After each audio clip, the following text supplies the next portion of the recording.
Hello, I'm Barry Daniel, and this is the podcast of the Middle Way Society. Our aim is to encourage a universal approach to living a more integrated, ethical life, avoiding dogma or any appeal to authority.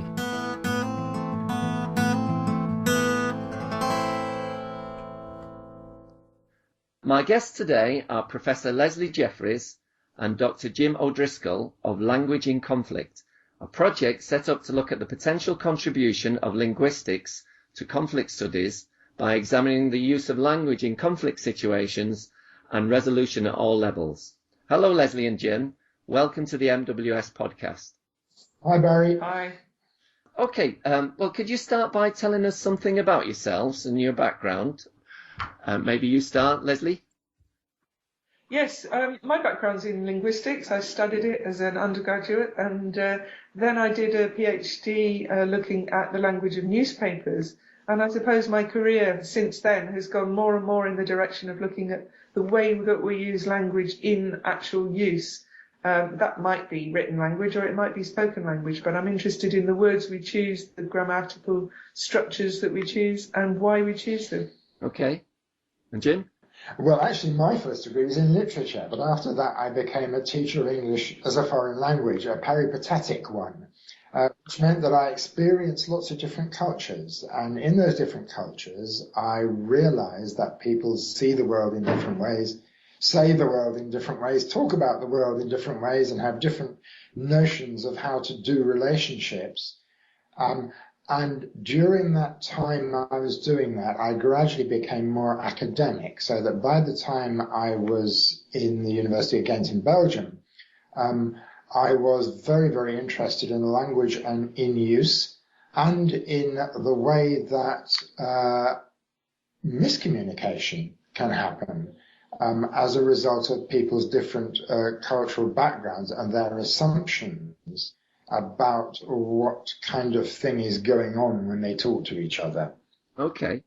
Well, the simple way of describing the difference between me and Jim is that I'm interested in the choice of words and structures. Yeah. In a sense, Jim is interested in what people are doing with the language when they interact. We meet in the middle because we're both interested in how language gets used in conflict and to resolve conflict. Yeah. Well, can you tell us a little bit more in detail what is language in conflict? Why did you decide to set it up? And what do you hope to achieve with it? Well, I think it started because we both realized that there is already, in various branches of language study, an awful lot of work which treats conflict in various kinds of conflict in one way or another. But there's never been any specific focus about language and conflict. Yep. All these different works have tended to have been either for the purpose of developing one kind of theory or another, or of demonstrating exactly what has happened in a particular case. And it's so really all we're doing is, you could say, collating is one thing we're doing, and we're tweaking a lot, and as a result finding out new things. But the idea is that language and conflict, studying language and conflict has already been there, but it's taken place in lots of different sub-branches. And I know Lesley wants to come in here. Yeah. I think we're both very conscious also that conflict studies, peace studies, international relations, conflict resolution studies, all of them are sort of aware that language is important. We've read bits and pieces of those kinds of literatures where they say language is important. But it was obvious to us that all this linguistics that had been going on had not been applied specifically in the case of conflict, so that the conflict scholars were not aware of what was going on in linguistics. So partly we wanted to build a bridge between these two disciplines. Yeah. Yes, it's community talking to each other, really. Yeah. We also each have our own research which is in minor ways useful to this field. But as Jim said, we felt that we owed it to conflict studies to tell them what was going on in linguistics, because why would we keep it to ourselves? It's so exciting. Yeah, sounds it. Okay, well, here's a simple question, but a big one. What do you mean by conflict in relation to language? This is always a problem. People want us to define conflict. And of course, we're not the conflict specialists. We had a little chat about this before we spoke to you. And I came up with a brilliant answer. What was my brilliant answer? Your brilliant answer was that the conflict is whatever antagonistic parties think it is. And that is to say, it's going to be subjectively defined by the people involved in it, without prejudging what it is. If people think they're in conflict, then they're in conflict. They're in conflict. Okay. Really was what I was saying. Okay. Yeah. We have this vague notion, obviously it's something to do with competing wishes of one kind or another, or you might describe it as any kind of antagonistic behaviour, but it could just be a competition, couldn't it? And the conflict professionals probably have lots of different ways of defining conflict at different levels of regional and local and international and so on, but I think what differs for us is that the linguistics that goes on, the language that goes on, is the same at all of those levels. Yeah. Even diplomatic language maybe has its little special sort of features, but basically the way that people interact is the same privately and publicly up to the level of international negotiation. So for us, applying linguistics would work the same at all those levels. I think that's a good point, actually, that we don't limit ourselves to any particular scale of conflict. It could be anything from what you call a global conflict to a couple having an argument. We haven't yet been asked to solve any global conflicts, but we're getting there. We look forward to that day. Would you like us to say a bit about what we have actually done so far? That would be great. That'd be really interesting. Because Jim and I got together about, was it 7 or 8 years ago now? And we knew we wanted to do this, but actually, where do you start? So we've started in a number of ways, and one of the things we've done is set up a website where linguists and conflict professionals, that might be mediators, it might be conflict scholars, it might be peace studies students, where we can meet. They can post up things about what they perceive as linguistic issues, and we can put up essays and articles about language and conflict. And we've also put on that website some tools of analysis, some sort of training tools for mediators who are not linguists, of course, so that they can see what we're talking about. Yeah. So that was the first part. We wanted to get that website up and running, and it's been there for getting on for a year now, and it's reasonably active. And in the meantime, we also decided we needed to learn a bit more about how people mediate in the real world. And the easy way to get in touch with mediators was through community mediation. So we've been on a number of trips around the country visiting community mediators and giving them a training course in linguistic awareness, but at the same time learning ourselves a lot more about what happens in mediation. Yeah, that's right. Yeah, it's up into double figures now, I think, just about, or it will be when we go to Dumfries and Edinburgh in April. Yeah, we've been everywhere from Bournemouth to Scotland. And this training course, if you could just give a rough overview, what do you try to get across? Well, the first thing we do is admit that we can't tell professional mediators or practice mediators how to mediate, because of course we can't. We're not the professionals like that. What we can do is give them our insights and hope that it makes a difference. The reaction so far, the feedback so far, is that they find it pretty helpful. Basically, we divide, as Lesley said before, we divide our duties, as it were, and I do a session on interaction. Yeah. And Lesley does a session on various features of language as they appear in texts of one kind or another. You struggle to talk about my bit, don't you? Why don't you say a bit about what you do? I always make Jim do the morning because I find the afternoon. No, I always do the morning and you do the afternoon. That's right, yeah. Because I get sleepy in the afternoon. So I'll talk about my bit first. So when we go to visit mediators, they're very often volunteer community mediators rather than professionals. Sometimes they're professionals. And so they are wanting every bit of training they can get. And they're always very positive. We go in and I talk about the kind of choices that you will make when you're speaking. without any particular prejudging of how it would affect their mediating. So I usually talk about negation, negatives.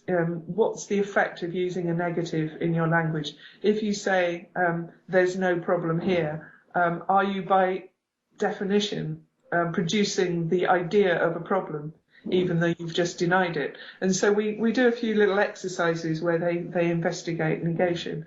I also talk about opposites. A lot of my professional research recently has been into the creation of opposition in texts, where you can make up new opposites, not just sort of good and bad and old and new and so on, but actually in context we often make up opposites.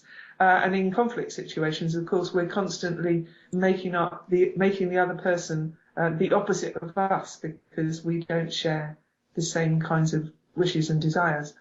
And usually the examples I give them are often not from mediation. This is one of the things we need to progress to, actually having much more relevant examples. But even then, they can see the point. They immediately come back with stories of their own about how they've seen this kind of thing happening in the mediation with their clients. So I talk about the actual language choices. I talk about the use of modal verbs like might and would and could and should, and how that can affect the progress of the mediation. And they get really into it. They're always really excited and get involved in the conversation. And then Jim comes in and talks about the actual interaction. Do you want to? Yeah, I talk about some of the features which are inevitably there whenever people interact, whatever people think about themselves and think about the other person. In any kind of interactive situation, there are parameters which are set up which severely, I'll say severely, yes, radically influence the nature of the interaction and how people come across to each other. I use a concept called face, which is a term in this kind of literature. The basic idea is that because of what is happening right now with the particular people in this particular setting, we are all going to have certain kinds of identities which are contingent on this situation. Yeah. And that these identities will be largely given to us by the other people who are there. If you think about what's happening right now, there are all kinds of ideas about myself which I have, and all kinds of identities as well, as a result of my, whatever it is, reputation, let's say. But some of the things that I hold dearest about myself are utterly irrelevant to what's going on now, so that I'm limited. I'm limited in how I can come across. Yeah. This is always the case in any situation. One obvious example to try to relate it to conflict situations which has come over is that if you imagine some parties in a neighborhood dispute being referred to mediation or being recommended that they get in touch with mediators, the very first problem there is that merely by getting in touch with a mediator, they're in the position of admitting to the mediator and therefore to themselves that I am a person who can't control my own life or who can't sort my own life by myself. I need help. Yeah. It doesn't matter what they think about themselves personally. That is how they're coming across. And there are lots of inevitable things about interaction which need to be considered. And then there are other aspects of interaction which are to do with cultural norms, which vary, of course, about any sort of event which is taking place, what is acceptable behavior within it, what is the normal behavior, what is behavior which is slightly left field, and all the rest of it. And when I say behavior, of course, largely I mean linguistic behavior. Yeah. That sort of thing. Yeah. See, they love all that. They love his stuff. I love her stuff too. I'm sure. Lesley, you talked a little bit about negation there. I'm just thinking of a book by George Lakoff called Don't Think of an Elephant. I don't know if you've come across that. Or Yeah. So there's a bit on your site about embodied meaning. Does the way that you approach this training tie in with the theory of embodied meaning at all?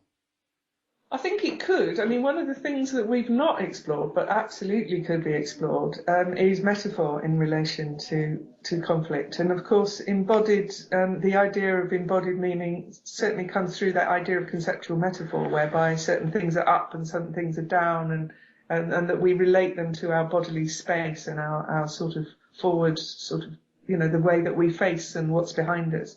So I think that could work. The reason we haven't really touched on metaphor is because so many people are working with metaphor all over the place. We need to try and draw some of those people, those theorists in to our project if we want them to apply it to conflict specifically. But I think the negation thing it's similar. Certainly when I'm thinking about negation and modality and those kinds of things, a lot of it is to do with hypothesizing. It's to do with unreal worlds. The idea of what is real and what is unreal is quite a useful concept for mediators. And we talk a lot about helping their clients reimagine the future. And you can do that. I mean, they talk themselves about trying to get their clients to imagine a future where this conflict never goes away. Imagine you're in a neighbourhood where you're in conflict with your next door neighbour. Neither of you is going to be able to move away. You're stuck with that forever. Presenting those kinds of absolutes sometimes makes people reimagine them and say, well, what if you managed to find a way to resolve this conflict? So imagining alternative futures is something you can do linguistically, and we talk a lot about that with them. And what role do you think cognitive biases play in linguistic conflict?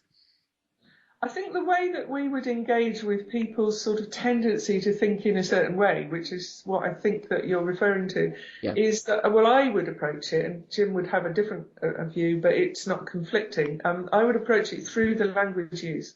And so that what we can do with the kind of analysis that I do is actually demonstrate to people what their assumptions are in their language. You can actually show what the assumptions are. And I think it can, both for the mediators and for the people they're mediating with, you can actually get people to be more aware of their sort of habits of thought, which are sometimes at the basis of conflict. So demonstrating how their use of language is showing the other side, the other party to conflict, what their assumptions are. It may not be what you say, but it's assumed, it's presupposed in what you say. Yeah. So that's something we can do. Whether or not people take that on board and run with it, of course, is another question. Jim. Yeah, and I think actually from my interactional point of view, it's very much the same kind of thing. It's bringing the horses to water, at least, so that you can, hopefully you can show people what they have assumed. For example, they've assumed about what is acceptable behavior and about what saying X to somebody is supposed to achieve, even though the somebody they've said it to may assume something entirely different. It is really about consciousness raising like that. Yeah. It's about making people aware of the assumptions that they have in all of their language use and interactive life. And in your case, the effect that is likely to have on their interlocutors. Exactly. Yes. Okay. And so this awareness building that you're promoting, do you also get involved in how to do that? Like, do you encourage certain reflective practices or critical thinking, or do you leave that to the remit of the mediators or the people that you pass on your insights to? Well, as I mentioned, bringing the horses to water. Yeah. You know how that saying finishes. Yeah. that they will drink, of course. Yeah. I think the mediators certainly drink because they are hungry for that stuff. They're very self-aware. We have been hugely impressed, hugely impressed by the people we've met, both professional and volunteer mediators. Their commitment to what they're doing, their openness to new ideas was really quite, I'll be honest, we were quite worried about going to talk to them because we thought, well, who are we to talk to them about what they already know about? They are so up for new ways of seeing what it is they're doing. I think it's the second question, part of the question is, can they bring their clients a bit closer to understanding what's going wrong linguistically as part of a step to understanding what's going wrong personally? I think that's much harder because people in conflict tend to entrench. Yeah, of course.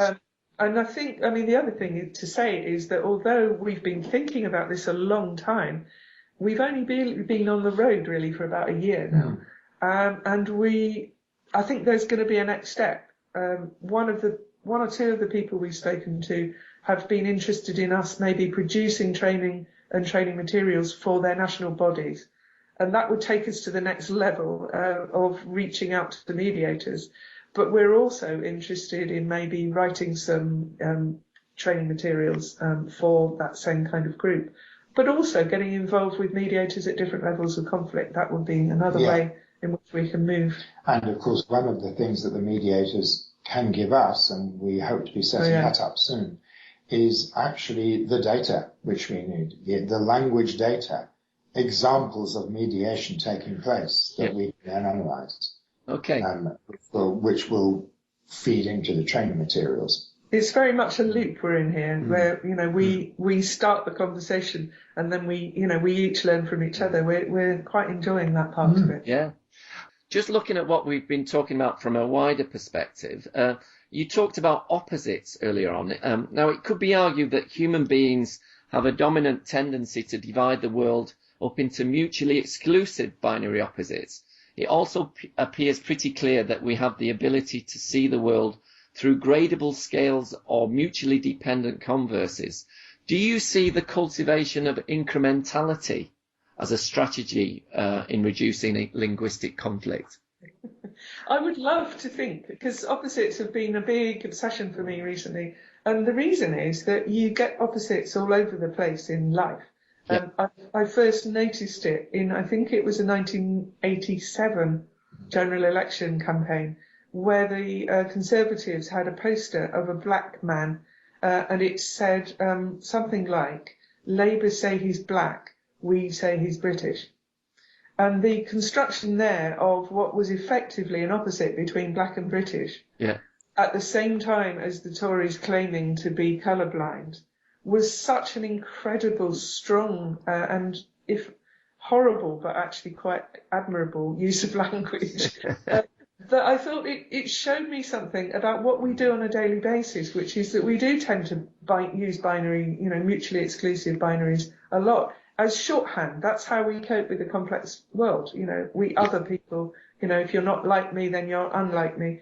But because I also had studied semantics, part of linguistics, where we looked at how words that we think of all as being opposite, like, let's say, good and bad, that's a standard opposite, so is alive and dead. But actually, when you look at them a little bit more deeply, alive and dead are mutually exclusive. You can only be one or the other. Whereas good and bad, actually, we know in practice that there's gradations. And in fact, the language shows us this, because you say very good or a little bit bad. And it seemed to me that those categories were definitely worth exploring, since human beings can clearly conceptualize both of those things. And I have this ridiculously idealistic view that if only we could make everyone turn at least their conflictual complementary opposites into gradable ones, then we would certainly be moving in the right direction. Yeah, well, that's what we're all about at the society. It's about provisionality and incrementality. Is that what middle way means? Well, actually, I should throw that question back to you. Jim, what is your understanding of the middle way? Do you mean understanding of your organisation or understanding of the middle way? No, just what you understand by the middle way from your own experience. The honest answer is very little. The first thing that comes to me with middle way is two things. One of them is something new Labourite and Blairite and Anthony Giddens, which is third way and so on. The other is a sort of Taoist Buddhist thing. About knife through butter and taking the easiest way because it is actually the best way and it's always the middle way. not going to extremes. That's what is called to mind by the phrase middle way to me. Okay, well, what about you, Lesley? Similar perception? Well, the phrase doesn't mean a huge amount to me, I'll be honest, but you seem to be speaking my language when you. I think you were actually literally speaking my language when you talked about those types of opposites earlier. I think what I find exciting is that you can approach this through something as, if you like, banal and everyday as our everyday language. We don't necessarily have to all sign up to some kind of philosophical approach in order to understand these rather simple logical concepts. Yeah. And therefore there are ways into all sorts of conflicts with all sorts of people that we could approach through fairly basic sort of language changes, really. You don't change your language and you change everything, but it's certainly part of the game. It has to be part of what you do. Yeah. Anyway, it's been a real pleasure talking to the pair of you today. Thank you very much. Really Thank you. Likewise, it was Thank you. really It was enjoyable. very easy to talk to you. Okay.